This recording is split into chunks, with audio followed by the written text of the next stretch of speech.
जय हिंद। स्वागत है सभी साथियों का। जब से यूपीएसआई की आंसर की आई है और जब से बच्चों को अपने क्वेश्चंस पता चले हैं तो काफ़ी परेशान हो रहे हैं बहुत सारे लोग।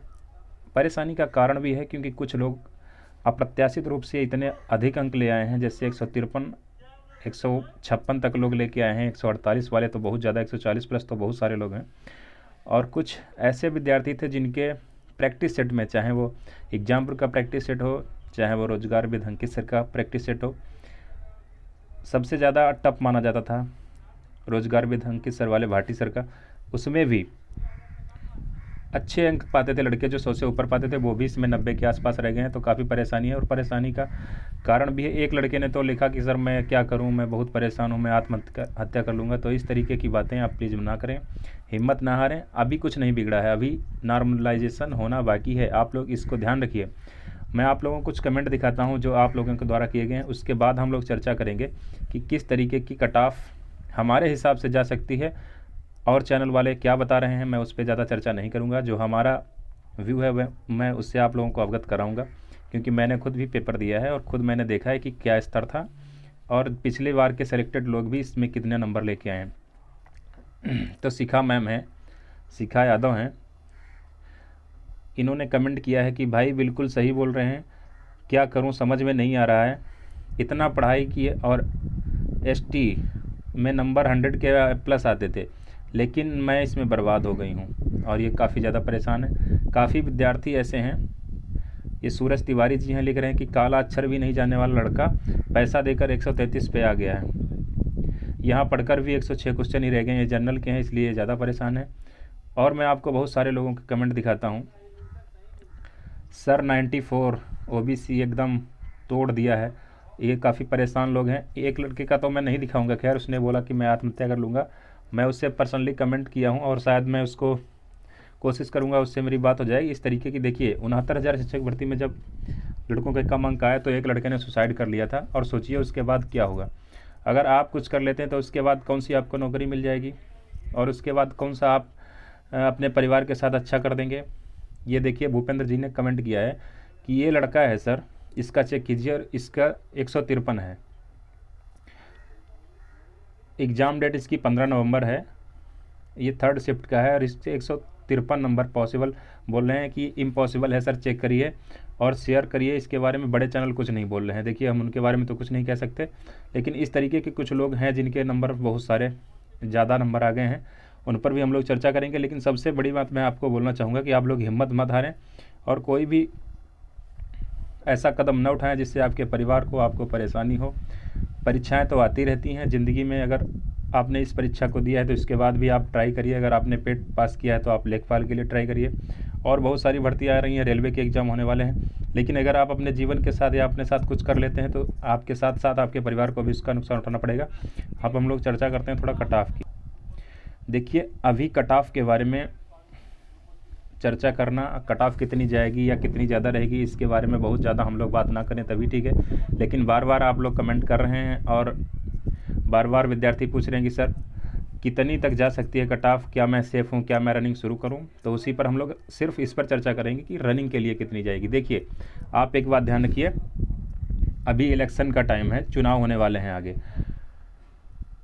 सरकार नहीं चाहेगी कि सरकार से ज़्यादा विद्यार्थी नाराज़ हों। वो ज़्यादा से ज़्यादा, मैं तो कहता हूं कि हो सकता है इसमें 5 गुना भी अभ्यर्थी बुला लें रनिंग के लिए सरकार, क्योंकि सरकार रनिंग करवा के हो सकता है आचार संहिता लग जाए और उसके बाद पुलिस के जो अधिकारी हैं और जो पुलिस की जो नफरी है वो ज़्यादातर चुनाव में इंगेज्ड रहती है। तो मुश्किल है रनिंग के बाद कुछ आगे प्रक्रिया हो पाए, लेकिन हो सकता है रनिंग हो जाए।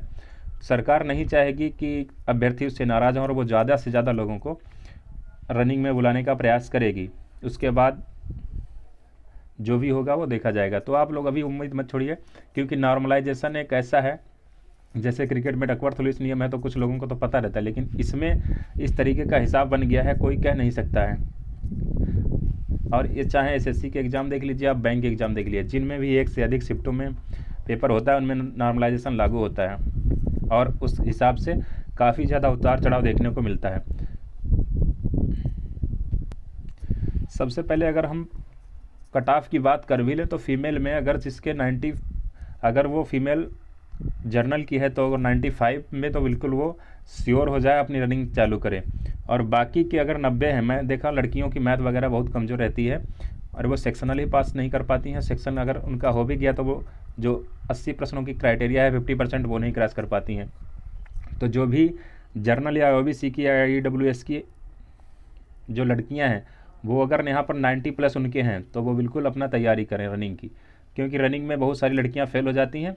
गांव की लड़कियां तो घरों से निकलना उनके लिए मुश्किल होता है, शहर वाली तो चलो अपना वॉकिंग वॉकिंग करके और थोड़ा घूम भी लेती हैं। तो अगर लड़की हैं आप और आपके 90 प्लस हैं, 90 प्लस हैं, आप चाहें जर्नल की हों, ओबीसी की हों, ईडब्ल्यूएस की हों, उससे फ़र्क नहीं पड़ता है। 90 प्लस वाली लड़की बिल्कुल श्योर है। और SC ST में अगर आपके 85 प्लस हैं या आप क्राइटेरिया पास हैं तो आप खास हैं। उम्मीद करिए कि आप इसमें मजबूत दावेदार हैं और आप इसमें पूरी तरीके से पूरी तन्मयता के साथ आप अपनी रनिंग करिए, अपने फिजिकल पर ध्यान दीजिए। क्योंकि लड़कियां अक्सर क्या होता है पास नहीं कर पाती हैं फिजिकल। बहुत सारी लड़कियों ने तो मैंने देखा है क्राइटेरिया ही पास नहीं कर पाई हैं। मेरी जानकारी में 10 से 12 लड़कियां ऐसी हैं जिनके 75, 70, 81, 82, 85 तक ही हैं। बहुत कम लड़कियां हैं जिनके 90 प्लस हैं। और बहुत सारी फीमेल हैं जो यूपी पुलिस में कार्यरत हैं या दूसरी जगह जॉब कर रही हैं।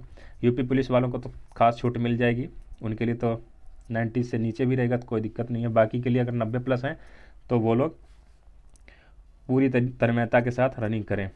रही बात जर्नल, ईडब्ल्यूएस और ओबीसी, मैं बार बार कह रहा हूँ कि ये मेरा विचार है, मैं श्योर नहीं हूँ कि इतनी ही जाएगी, मैं गलत भी हो सकता हूँ, क्योंकि अभी नॉर्मलाइजेशन होना बाकी है। नॉर्मलाइजेशन के बाद ही आप कुछ कह सकते हैं, अभी से हवाई बात ही है। लेकिन अगर आप चाहते हैं कि मैं आपको बताऊं तो अगर आपके 105 प्लस हैं, 105 या 105 से कम है, 5 क्वेश्चन आप इधर उधर कर सकते हैं। 105 प्लस अगर आपके जर्नल में है तो आप श्योर हैं, बिल्कुल श्योर हैं। आप मान के चलिए 101% आपको रनिंग के लिए बुलाया ही जाएगा।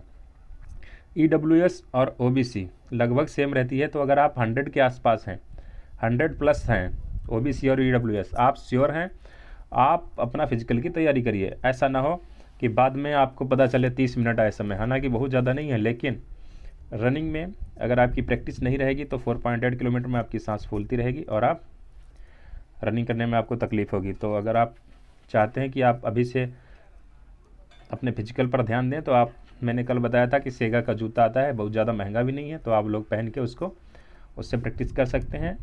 लोवर और टी शर्ट वगैरह से आप सुबह शाम थोड़ा थोड़ा पहले शुरुआत में हल्का करिए, उसके बाद आप अपना टाइमिंग चेक करते रहिए। अभी के लिए मैं बता रहा हूँ एक बार फिर से, अगर आप जर्नल में हैं 105 प्लस हैं, आपके 105 प्लस क्वेश्चन हैं, तो आपको घबराने की ज़रूरत बिल्कुल नहीं है। ईडब्ल्यूएस और ओबीसी वालों के लिए 100 के आसपास। SC ST वाले अगर 90 प्लस और 90 के आसपास हैं, देखिए ओबीसी और ईडब्ल्यूएस का लगभग सेम रहता है, वो लोग 100 के आसपास हैं, तो वो लोग आप कोशिश करिए पूरी तरीके से आप फिजिकल पे ध्यान दें। जहाँ तक रही बात SC और ST की, लगभग इनकी भी सेम रहेगी और इनका सॉरी, अगर SC और ST का 95 प्लस है, 95 प्लस, तो आप श्योर हैं आपका रनिंग होगा, आपका फिजिकल होगा, आपको कोई रोक नहीं पाएगा, कितना भी ये लोग बता दें। हाँ, मैं बार बार कह रहा हूँ कि नॉर्मलाइजेशन बहुत बड़ा फैक्टर है। नॉर्मलाइजेशन के बाद कुछ भी हो सकता है। 125 वाला भी 115 पे आ सकता है और 105 वाला भी 100 जो 95 वाला है वो भी 105 हो सकता है। ऐसा कुछ नहीं है, क्योंकि देखिए शिफ्ट वाइज और सेक्शन वाइज भी होगा, हिंदी का अलग, मैथ का अलग, रीजनिंग का अलग और गणित का अलग, और जो शिफ्ट वाइज भी होगा। तो अभी बहुत ज़्यादा निराश होने की या बहुत ज़्यादा खुश होने की ज़रूरत नहीं है। नॉर्मलाइजेशन बहुत बड़ा फैक्टर है।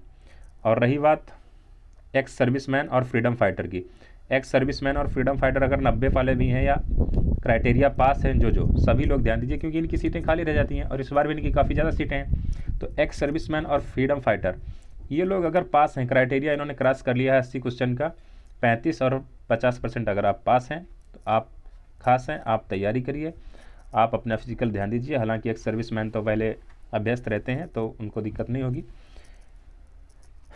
एक बार फिर से मैं आपको बताना चाहूँगा कि अगर आप जनरल हैं, 105 हैं, तो आप पूरी तरीके से मान के चलिए सरकार आपको ज़रूर दौड़ के लिए बुलाएगी। आप अपने डॉक्यूमेंट्स रेडी रखिए, कोई दिक्कत नहीं है। फाइनल के लिए हम लोग बाद में चर्चा करेंगे और शाम को लाइव आएंगे, तो ज़रूर जुड़िएगा। आपका अगर कोई क्वेश्चन है तो कमेंट में ज़रूर बताइएगा, हम कोशिश करेंगे आप उसका जवाब दिया जा सके। उसके बाद हम कब लाइव आएंगे और शिफ्ट वाइज हम लोग कट ऑफ के बारे में डिस्कस करेंगे, सोच रहे हैं उसके बारे में, तो आपको बता दिया जाएगा। चैनल को अगर सब्सक्राइब नहीं किया तो सब्सक्राइब ज़रूर करें, वीडियो को लाइक करना ना भूलें।